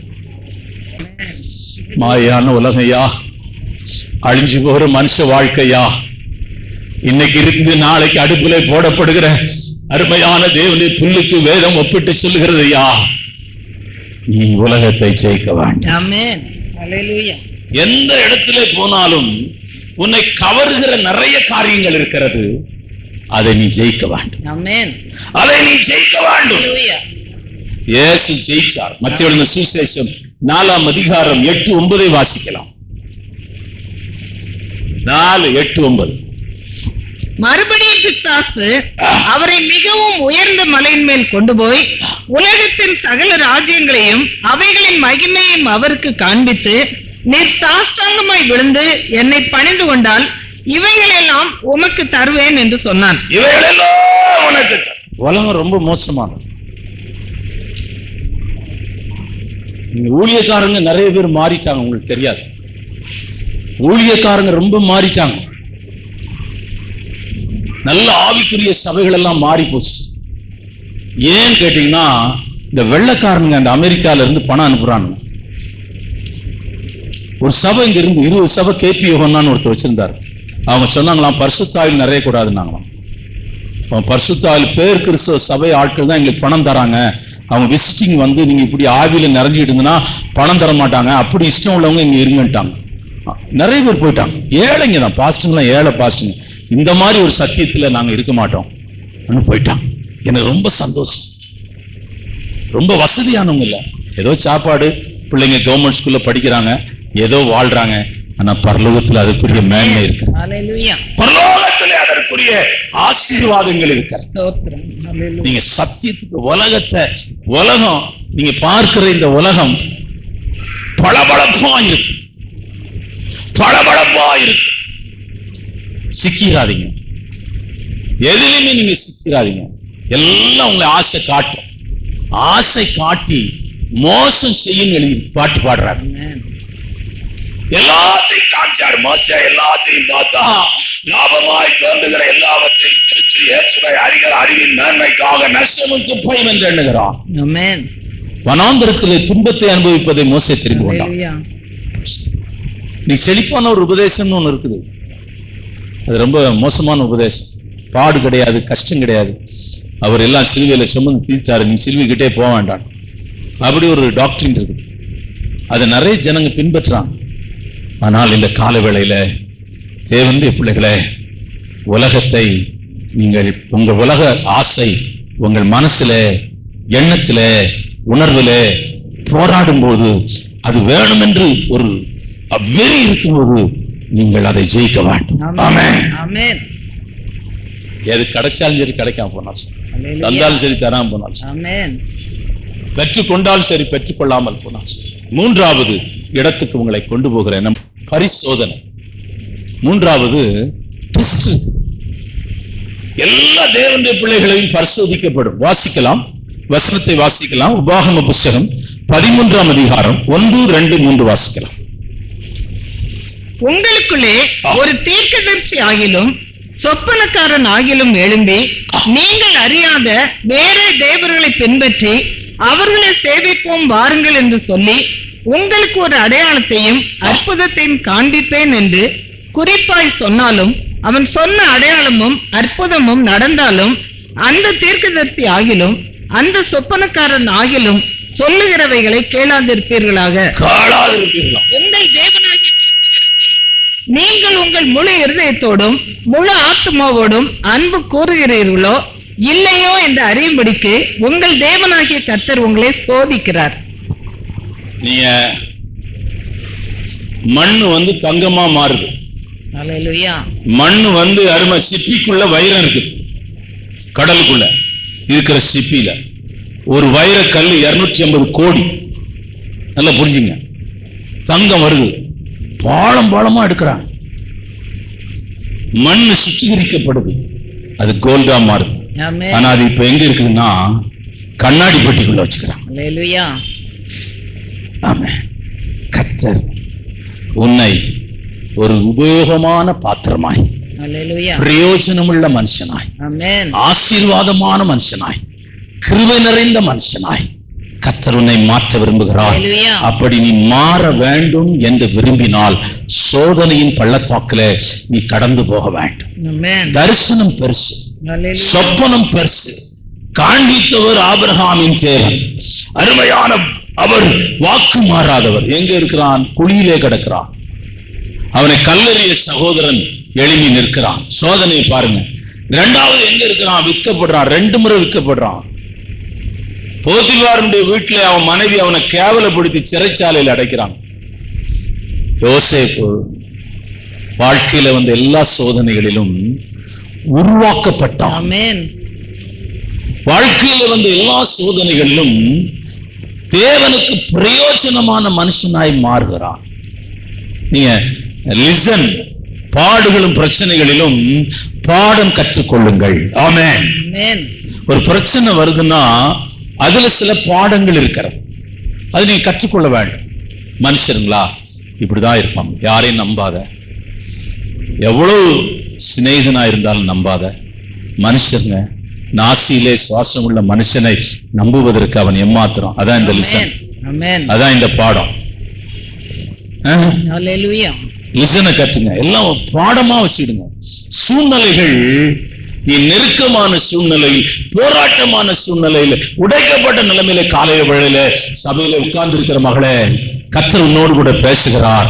உன்னை என் கரத்தில அலங்காரமான கிரீடமாய் உருவாக்கி கொண்டு வருகிறேன். என் கரத்தில கூர்மையான பட்டயமாய் உன்னை துலக்கி கொண்டு வருகிறேன். நான் என் கரத்தின் மறைவில உன்னை வைத்திருக்கிறேன். நீ என்னுடைய ஊழியத்திற்கும் என் சபைக்கும் பிரயோஜனமானவள். உன்னை இந்த சபையில ஜீவனுள்ள தூணாய் நான் உருவாக்கி கொண்டு வருகிறேன். ஆமென். அவங்க பேசினா பேசிட்டு போட்டு, நிந்தையா பேசிட்டு, பாஸ்டர் இப்படி சொல்றாங்க சொல்லட்டும், அப்படி சொல்றாங்க சொல்லட்டும், என்ன வேணாலும் சொல்ல. அது உன்னை உருவாக்க வேண்டும். கஷ்டமா தான் இருக்கு. நீங்க ஒரு அடி செவுட்டுல அடிச்சிருந்தா கூட பரவாயில்ல. சில வார்த்தைகளை நம்ம கேட்கும் போது நம்முடைய இருதயம் நொறுங்கி போகிறது, நம்முடைய ஆவி நொறுங்கி போகிறது, நம்முடைய ஆத்மா வேதனைப்படுகிறது. பரவாயில்லை, நீங்கள் அதன் நடுவில் உருவாக்கப்படுகிறீர்கள். உருவாக்கப்படுகிறீர்கள், உருவாக்கப்படுகிறீர்கள். ஒரு எந்த துறையா எடுத்துட்டுமே புதுசா வர்றவங்களை நம்ம ஒண்ணும் செய்ய முடியாது. அது அவங்க 5 வருஷம் 10 வருஷம் எக்ஸ்பீரியன்ஸ் ஆக ஆக அந்த துறையை பற்றி அவங்க நல்லா கற்று தேர்ந்து எல்லாம் இருக்கிறாங்க. அருமையான ஆண்டவருடைய பிள்ளை, கர்த்தர் உன்னை உருவாக்குகிறார், கர்த்தர் உன்னை கட்டுகிறார். எவ்வளவு பெரிய ஆளு பிரசங்கம் பண்ணட்டுமே, ஏன்னா கரெக்டா சொல்லிடுவான். நேசிக்கிறது வேற, பிரசங்கத்துல இந்த ஆள் பண்ற பிரசங்கம் சரி கிடையான்னு சொல்லுவான். அவன் ஜனங்களை பரிசுத்தத்துக்கு நேரம் நடத்தல, தனக்கு நேரம் நடத்துறான். தன்னை எல்லாரும் நேசிக்கணும், தன்னிடத்துல வல்லமை இருக்கிறது போல தான் என்னவோ பெரிய ஆளு மாதிரி காட்டுறான். பைபிள் சொல்லுது, அவன் சொல்றான் பெரிய ஊழியக்காரன் சொல்றான், உங்களை போல பாடுள்ள மனுஷன் சொல்றான். ஆமென், ஆமென், ஹல்லேலூயா. நீங்க என்னன்னா ஏதோ அப்படி காமிச்சு ஜோமணி அப்படி ஜோமணி அதை சொல்லி இதை சொல்லி ஏதோ வல்லமையான ஒரு ஆள். இது வந்து ராங் ராங் ராங் ராங், முற்றிலும் தவறான பாதை. உங்களுக்கும் இயேசுவுக்கும் உள்ள உறவை தடை பண்ணுகிற பாதை, உங்களுக்கும் இயேசு கிறிஸ்துவுக்கும் உள்ள அன்பை தடை பண்ணுகிற பாதை, உங்களுக்கும் இயேசு கிறிஸ்துவுக்கும் உள்ளதான உறவையும் அன்பையும் கட்டுகிற பாதை. யாருடைய கூடாரத்திலே பிரவேசிப்பான், யாருடைய பரிசுத்த பருவத்திலே வாசம் பண்ணுவான், மனதார சத்தியத்தை பேசுகிறவன் தானே. சத்தியத்தை அறிவீர்கள், சத்தியம் உங்களை விடுதலையாக்கும். ஆமென். நீங்கள் என்ன கட்டுகளில் இருந்தாலும் சரி, என்ன பாவத்தில் இருந்தாலும் சரி, என்ன இருளிலே இருந்தாலும் சரி, எந்த பொல்லாத பிசாசா இருந்தாலும் சரி, எந்த செய்வனையா இருந்தாலும் சரி, வசனத்தை கேட்டுக்கொண்டு வசனத்தை உங்கள் உள்ளே கொண்டு போய் கொண்டே இருங்கள். அருமையான உங்களுக்குள்ளே ஒரு பெரிய விடுதலை உண்டாகும். அது வசனத்தினாலே உண்டாகிற விடுதலை. ஹல்லேலூயா. நம்ம தண்ணி குடிக்கிறோம், எப்படி தண்ணி போச்சுன்னு தெரியல. சாப்பிடுறோம். அந்த ஓசனா பாஸ் சொன்னாரு ஆந்திரால, அவர் சொன்னாரு, பழைய கஞ்சி, கெட்டு போன கஞ்சிய வயிற்றுக்குள்ள போட்டா ரத்தம் ஊறுதியாங்கிறார். போட்டது பழைய கஞ்சி, ஆனா ரத்தம் வருதுங்கிறார். ஆகவே பரிசோதனை எல்லாம் தோத்து போயிட்டா பரவாயில்ல, எல்லாமே ஜெயிச்சுட்டே தான் வர முடியும். நீ எந்த துறையிலும் தோக்குறது ஈஸி. ஒரு பொண்ணு சொல்லுது, நான் 10th தோத்து போயிட்டேன், நான் கவலையே படவில்லைங்கிறது. அடப்பாவிகள, அப்ப நம்ம எவ்வளவு பெட்டர் போலுக்கு நான் நினைச்சுக்கிட்டேன். அது சொல்லுது, நான் இப்பொழுது வேறொரு துறையை தெரிந்து கொண்டேன், அதுல இப்பொழுது நான் சைன் பண்ணி கொண்டிருக்கிறேன், ஒரு மாசத்துக்கு இவ்வளவு சம்பளம் வாங்குகிறேன், பரவாயில்ல, தூக்கு கயிறை கொடுத்தாலும் தூக்குப்படாது. 10th 12th மார்க் குறைஞ்சு போச்சு, நீட் தேர்வுல தோச்சு போயிட்டோம், டாக்டர் ஆக முடியுமா? நம்ம சபையில் நிறைய பேர் டாக்டர் ஆயிருக்கிறாங்க. நீட் தேர்வுல எல்லாம் மார்க் கிடைக்க நானே போய் சேர்த்து விட்டுக்கிறேன். நீங்க தோல்வின்னு ஒருத்தர் எழுதுறாரு புத்தகத்தை, தோல்வி இன் படிக்கற்கள் உனக்கு ஜெயமன், அதுல ஏறி ஏறி போ, ஜெயம் என்னும் படிக்கல்லை பார்க்க முடியும். ஜெயம் என்ற ஒரு புத்தகம் ஒருத்தர் எழுதியிருக்கிறாரு. அதுல நிருபருங்க கேட்டுக்கிறாங்க, சார் நீங்க ஜெயிச்சதே இல்லையே சார், ஆனா உங்க புத்தகம் ஜெயம் ஜெயம்னே போட்டிருக்குது, நான் ஜெயிப்பேன். ஆமென். எப்ப ஜெயிப்பீங்க? நான் ஜெயம் வருகிற வரையில் புத்தகம் எழுதி கொண்டே இருப்பேன். அல்லேலூயா. நீங்க ஒண்ணும் கவலைப்படாதீங்க. ஏன்னா நம்ம இந்தியா தேசத்துல படிப்புக்கு முதலிடம் கொடுத்துட்டாங்க. வெளிநாட்டுல அப்படி கிடையாது. ரெண்டாவது என்னன்னு பார்த்தீங்கன்னா வேலை. மூணாவது என்னன்னா அந்தஸ்து. இதெல்லாம் கொடுத்துட்டாங்க, நிறைய கொடுத்துட்டாங்க. சமுதாயம் அப்படிதான் இருக்கு. அவங்களதான் சமுதாயம் மதிக்கும். ஆனா நான் சொல்லுகிறேன், கர்த்தர் உன்னை ஒரு பெரிய மனிதனாய் மாற்றுவார். ஆமென். அல்லேலூயா. அருமையான ரைட் சகோதரர்கள், பிரைஸ் தி லார்ட். அருமையான லைட்டை கண்டுபிடிச்சவங்க, பிளைட்டை கண்டுபிடிச்சவங்க, எல்லாம் என்னெல்லாமோ கண்டுபிடிச்சுக்கிறாங்க. கர்த்தர் உன்னை ஞானியாய் மாற்றுவார், உன்னை விசேஷித்த மனிதனாய் மாற்றுவார். அருமையான உன்னை ஒரு விசேஷித்த மகளாய் கர்த்தர் மாற்றுவார். தேவன் உனக்குள்ளே ஒரு தனி திறமையை தானியேலுக்குள்ளே வைத்தது போல வைப்பார், சாத்ராக் மேஷாக்குள்ளே வைத்தது போல வைப்பார். அடுத்த ஒன்றை நான் உங்களுக்கு பேசி முடிச்சிடறேன். அடுத்தது அருமையான கர்த்தருடைய பிள்ளை, 4வது வசனத்தை மட்டும் சொல்லிட்டே போறேன். அடுத்தது அருமையான கர்த்தருடைய பிள்ளை, தேவ சித்தத்திற்கு நீங்கள் பூரணமாய் ஒப்புக் கொடுங்கள். அது ஒரு ஜெய ஜீவியம். உன் மேல என்ன விருப்பம் வச்சிருக்கிறாரு, உன் மேல என்ன ஆசை வச்சிருக்கிறாரு, உன் மேல நீ என்ன எப்படி செய்யணும்னு நினைக்கிறாரு, அதுக்கு உன்னை ஒப்பு கொடுத்துரு. அது ஒரு ஜெயமுள்ள வாழ்க்கைக்கு நேராய் உன்னை கொண்டு போகும். ஆமென். ஆமென். கர்த்தர் உன்னை எப்படி வச்சிருக்கிறாரோ, என்ன சூழ்நிலையில வச்சிருக்கிறாரோ அந்த சூழ்நிலைக்கு உன்னை ஒப்புக்கொடு. அந்த இடத்துல ஜெயம் உண்டாகும். அல்லேலூயா. நான் வேற இப்ப வசனத்துல எடுத்தா நீ நேரமாயிரும், முடிச்சிட போறேன். வசனம் எல்லாம் வாசிக்கல. ஆண்டவர் உன்னை எப்படி வச்சுக்கிறாரோ அங்க ஜெயம் வரும். கிராமத்துல வச்சிருந்தாலும் ஜெயம் வரும். கர்த்தர் பஞ்சாயத்து தலைவரா மாத்திடுவார். கிராமத்துல ஒன்னு தேடி எல்லாரும் வருவாங்க. இந்த போனை கொஞ்சம் பண்ணுங்க. அந்த காலத்துல எப்படி, இப்ப எல்லாம் படிச்சுட்டாங்க. போன் பண்ண வருவாங்க, அட்ரஸ் கேட்க வருவாங்க, போஸ்ட்மேன் வருவாங்க. ஜோசப் மனைவி அந்த ஊர்ல பெரிய தலைவி. அங்க யாரும் படிக்கல. யார் போனாலும், அரசியல்வாதி போனாலும் அந்த அம்மா வீட்டுக்கு தான் போவாங்க. அந்த அம்மா ஒண்ணு ரொம்ப படிக்கல, அது படிச்ச அளவுல எல்லாம் சொல்லிட்டு இருந்துச்சு.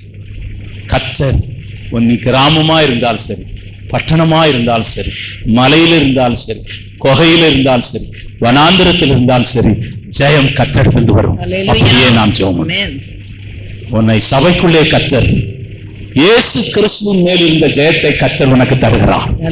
இயேசு கிறிஸ்துவுக்குள்ளே இருக்கிற ஜெயத்தை கர்த்தர் உனக்கு தருகிறார். இயேசு கிறிஸ்து சந்தித்த ஜெயத்தை கர்த்தர் சபையிலே வைத்திருக்கிறார். நான் உலகத்தை ஜெயித்தேன், நான் உலகத்தை ஜெயித்தேன். ஜெயம் இருக்கிறது, உமக்குள்ளே வெற்றி இருக்கிறது, உமக்குள்ளே ஆசீர்வாதம் இருக்கிறது, உமக்குள்ளே மேன்மை இருக்கிறது, உமக்குள்ளே விடுதலை இருக்கிறது, உமக்குள்ளே உயர்வு இருக்கிறது. அதற்காக நாங்கள் உம்மை ஸ்தோத்திரிக்கிறோம். குதிரை இத்த நாளுக்கு என்று ஆயத்தமாக்கப்படும், ஜெயமோ கர்த்தரால் வரும். அந்த ஜெயத்துக்காய் உமக்கு ஸ்தோத்திரம். இந்த பிள்ளைகளை நான் ஆசீர்வதிக்கிறேன். இந்த செய்தியை காட்ட ஒவ்வொருவரும், தொலைக்காட்சிகளிலே இந்த செய்தியை காட்டுகிற ஒவ்வொருவரும் தோல்வி ஜெயமாய் மாறுவதா, தோல்வி ஜெயமாய் மாறுவதா. என் ஆத்மாவே கர்த்தரை ஸ்தோத்திரி, என் முழு உள்ளமே பரிசுத்த நாமத்தை ஸ்தோத்திரி. என் ஆத்மாவே கர்த்தரை ஸ்தோத்திரி, அவர் செய்த சகல உபகாரங்களை மறவாதே. கர்த்தராகிய இயேசு கிறிஸ்துவின் கிருபையும் பிதாவுடைய அன்பும் பரிசுத்த ஆவியானவருடைய அன்பின் ஐக்கியம் இந்த காலவேளை ஆராதனையில் வந்த ஒவ்வொருவரோடும் விசேஷ விதமாயிருப்பதாக. ஆமென்.